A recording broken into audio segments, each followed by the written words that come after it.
வணக்கம் மக்களே, welcome back to copy paste. இன்றைக்கி இந்த ஒரு வீடியோவில் இந்தியாவிலேயே மிகப்பெரிய உயிரியல் பூங்கா அப்படின்னு அழைக்கப்படுற வண்டலூர் உயிரியல் பூங்காவில் தாங்க இருக்கும். ஆக்சுவலாக பார்த்தீங்கன்னா இந்த ட்ரிப்பு காலையில் எனக்கு ஒரு 10 மணிக்கு ஸ்டார்ட் ஆச்சுங்க. வண்டலூர் வந்துவிட்டோம். ஸோ வந்ததுக்கப்புறம் இது ஒரு பெரிய அதுதான் இல்லை, இந்தியாவிலேயே மிகப்பெரிய உயிரியல் பூங்கா அப்படின்னா கண்டிப்பாக இது ஒரு பெரிய பூங்காவாக தான் இருக்கும். ஸோ இந்த பெரிய பூங்காவை சுற்றி பார்க்குறதுக்கு நம்ம நடந்து போகலாம். அது இல்லாமல் பேட்டரி கார் சர்வீஸ் இருக்குது. அது இல்லாமல் சஃபாரி கொண்டு போக தனியாக வேன் இருக்குது.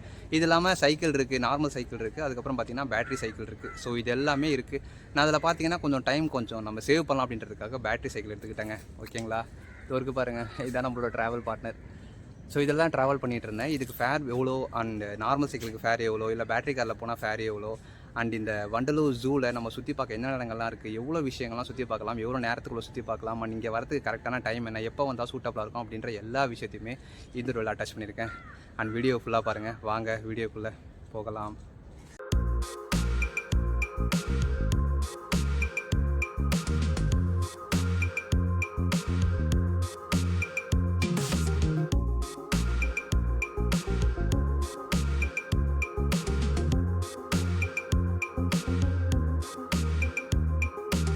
மக்களே, இது தாங்க அறிஞர் அண்ணா உயிரியல் பூங்கா போகிறதுக்கான என்ட்ரன்ஸ். தாம்பரம்லேருந்து கிளாம்பாக்கம் போகிற வழியிலேயே மெயின் ரோட்லேயே இருக்குங்க.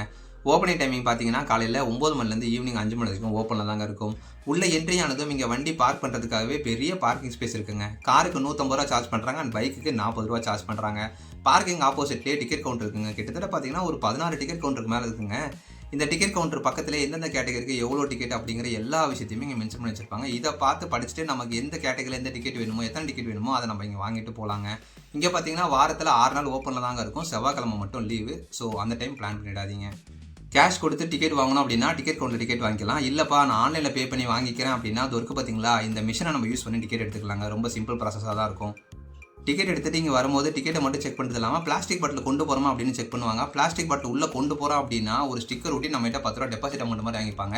திருப்பி நம்ம வெளியே வரும்போது அந்த ஸ்டிக்கரை கொடுத்தா தாங்க 10 ரூபா கொடுப்பாங்க. நம்ம பிளாஸ்டிக் பாட்டில் உள்ளே கொண்டு போயிட்டு உள்ளே போட்டுறக்கூடாது அப்படின்ற விஷயத்துக்காக இந்த நல்ல ஒரு விஷயம் பண்ணிட்டு இருக்காங்க. வண்டலூர் ஜூக்குள்ளே என்ட்ரி ஆனதோ வாட்டர் ஃபால்ஸ் வியூவில் இருக்க இந்த ஃபோட்டோ பாயிண்ட்டில் எல்லாருமே நின்று ஃபோட்டோ எடுத்து தாங்க போவாங்க. நம்மளும் இங்கே ஒரு ஃபோட்டோ எடுத்துகிட்டு உள்ளே என்ட்ரியாக ஸ்டார்ட் பண்ணிட்டோம். ஸ்டார்டிங்லேயே ஒரு ஸ்நாக்ஸ் ஷாப் இருக்குங்க. ஏதாவது வேணும்னா இங்கேயே வாங்கி சாப்பிட்டுட்டு நம்ம உள்ளே போக ஆரம்பிச்சிடலாம். இங்கே பார்த்தீங்கன்னா ஒரு சில்ட்ரன்ஸ் பார்க் இருக்குங்க. குழந்தைங்களை கூட்டிகிட்டு வந்தீங்க அப்படின்னா இந்த ஒரு இடத்த மிஸ் பண்ணிடாதீங்க. உள்ளே சூப்பராகவே இருக்கும். நல்லா பசங்க என்ஜாய் பண்ணுவாங்க. வண்டலூர் ஜூவை நம்ம எப்படி சுற்றி பார்க்க போகிறோம் அப்படிங்கிறத நம்ம இங்கே தாங்க பிளான் பண்ணணும். ஏன் அப்படின்னு கேட்டிங்கன்னா இங்கே தாங்க சைக்கிள் வாடகைக்கு விடுவாங்கல்ல, அந்த இடம் இருக்குது. இதுக்கு அப்படியே ஆப்போசிட்டில் பார்த்தீங்கன்னா பேட்டரி காரு சஃபாரி வேன் போகிறதுக்கான டிக்கெட் கவுண்டருமே இருக்குங்க. நம்ம வண்டலூர் ஜூக்கு சைக்கிளில் தாங்க சுற்றி பார்க்க போகிறதா பிளான் பண்ணியிருக்கோம். டிக்கெட் கவுண்டர் கிட்ட வந்ததும் இங்கே என்ன சைக்கிள் எவ்வளோ ரெண்ட்டு அப்படிங்கிற எல்லா விஷயத்தையுமே இந்த போர்டில் மென்ஷன் பண்ணி வச்சிருப்பாங்க. இங்கே டபுள்ஸ் ஸ்ட்ரிக்ட்லி நாட் அலோட். இங்கே டபுள்ஸ் போகவே கூடாதுங்க. டபுள்ஸ் போனீங்கன்னா 200 ரூபாய் ஃபைன் போட்டுருவாங்க. ஸோ அதுக்கேற்ற மாதிரி பார்த்துக்கோங்க. நம்ம இந்த எலக்ட்ரிக் சைக்கிளை தாங்க வாடகைக்கு எடுத்திருக்கோம். இதுக்கு பார்த்தீங்கன்னா நம்ம 500 ரூபாய் டெபாசிட் அமௌண்ட் கட்டி தான் எடுத்திருக்கோம். பேட்டரி சைக்கிளை ஃபஸ்ட் டைம் ட்ரை பண்ணுறாங்க. ஒரு ஜாலியாக இருக்க மாதிரி இருக்குது. பேட்டரி சைக்கிள் எடுக்கும்போது இதை எப்படி ஆப்ரேட் பண்ணணும் அப்படின்ற எல்லா விஷயத்தையுமே சொல்லி கொடுத்துட்டாங்க. அப்புறம் என்ன எட்ரா வண்டி அப்படின்ற மாதிரி கிளம்பியாச்சு. நல்லா ஜாலியாக பேட்டரி சைக்கிளில் ஒரு ரவுண்டு போயிட்டு ஜூவை சுற்றி பார்க்க கிளம்பிட்டோங்க. என்னடா இங்கே ஒன்றுமே இல்லை அப்படின்னு பார்த்தா தம்பி கீழேயே பார்த்துட்டு இருந்தா எப்படி, கொஞ்சம் மேலேயே பாருங்கள் அப்படின்ற மாதிரி குரங்கு எல்லாம் மரத்து மேலே ஜாலியாக உட்காந்துட்டு இருக்காங்க. இன்னொரு பக்கம் பார்த்தீங்கன்னா கீழே குரூப் டிஸ்கஷன் போயிட்டு இருக்கு. அப்படி என்ன தாண்டா பேசிகிட்டு இருப்பீங்க அப்படின்னு நினச்சிக்கிட்டு அடுத்ததான் நம்ம சிம்மஞ்சி குரங்க பார்க்க வந்துட்டோங்க. நாம் அதை பார்க்க அது நம்மளை பார்க்க அப்படின்னே ஒரு 5 நிமிஷம் போயிடுச்சுங்க. பக்கத்துலேயே தான் குட்டியோட இன்னொரு குரங்கு விளையாடிட்டு வேறு இருந்துச்சு. அதையும் ஜாலியாக பார்த்துட்டு அங்கேருந்து கிளம்பிட்டோங்க. இங்கே பார்த்தீங்கன்னா நிறைய வகையான குரங்குகளை பார்க்கலாங்க.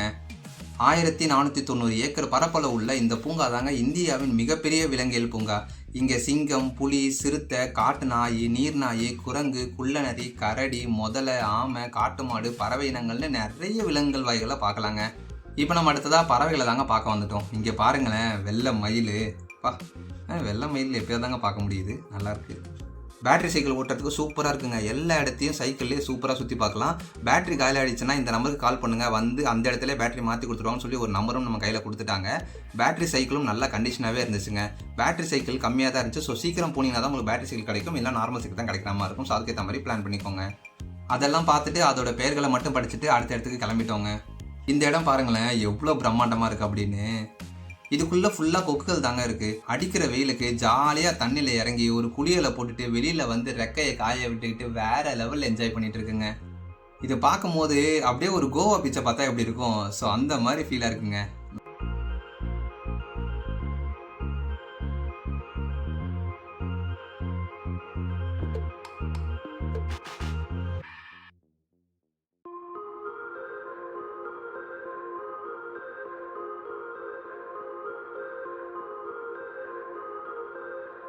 இப்போ நம்ம பார்க்குறது தாங்க கருப்பணில். நம்ம வரும்போது நிறைய சாகசம் பண்ணிட்டு இருந்துச்சு. பட் நம்ம வீடியோவை ஆன் பண்ணதும் அமைதியாயிடுச்சு.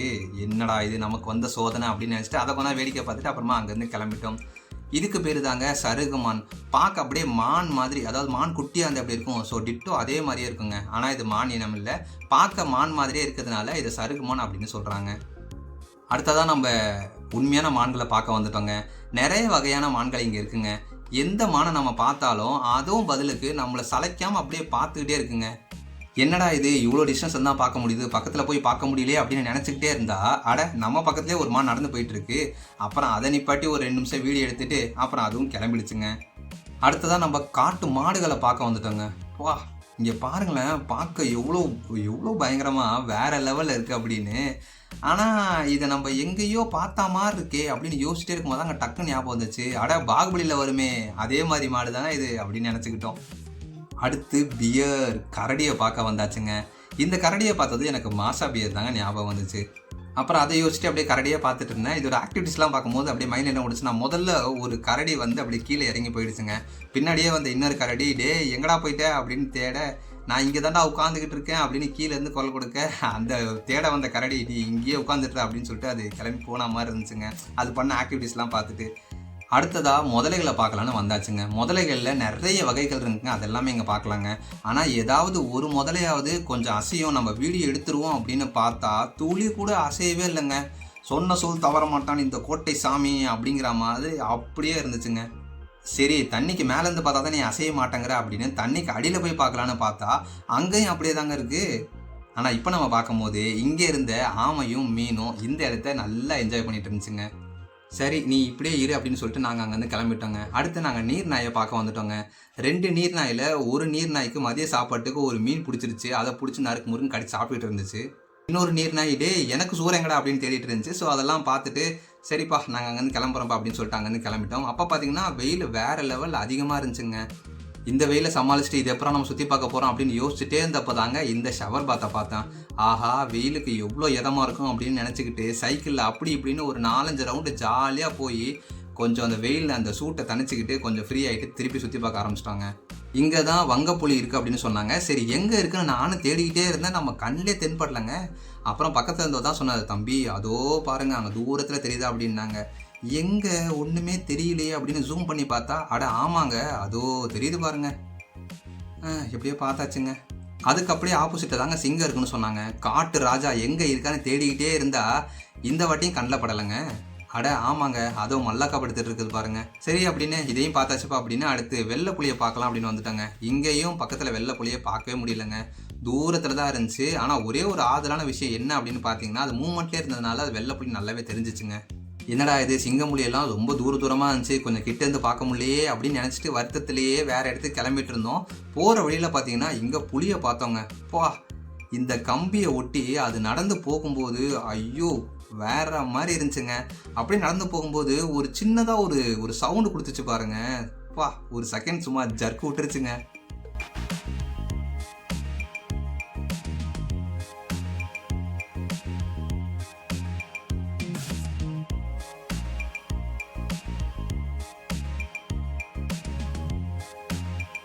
இதெல்லாம் பார்த்துட்டு அப்படியே சுற்றிட்டே இருந்ததில் பசி ரொம்ப ஓவர் ஆயிடுச்சுங்க. இந்த கடையில் டீ காஃபி ஸ்நாக்ஸ் எல்லாம் சாப்பிட்டுட்டு அடுத்ததாக சிறுத்தையை பார்க்க வந்துட்டோம். என்னடா அது சிறுத்தை அவ்வளோ தூரத்தில் உட்காந்துட்டு இருக்கே, கொஞ்சம் பக்கத்தில் பார்க்க முடியுதேன்னு வருத்தமாக இருந்துச்சு. அடுத்த கொஞ்ச நேரத்தில் அப்படி இறங்கி வந்துச்சு பாருங்க. பார்க்க தரமாக இருந்துச்சுங்க.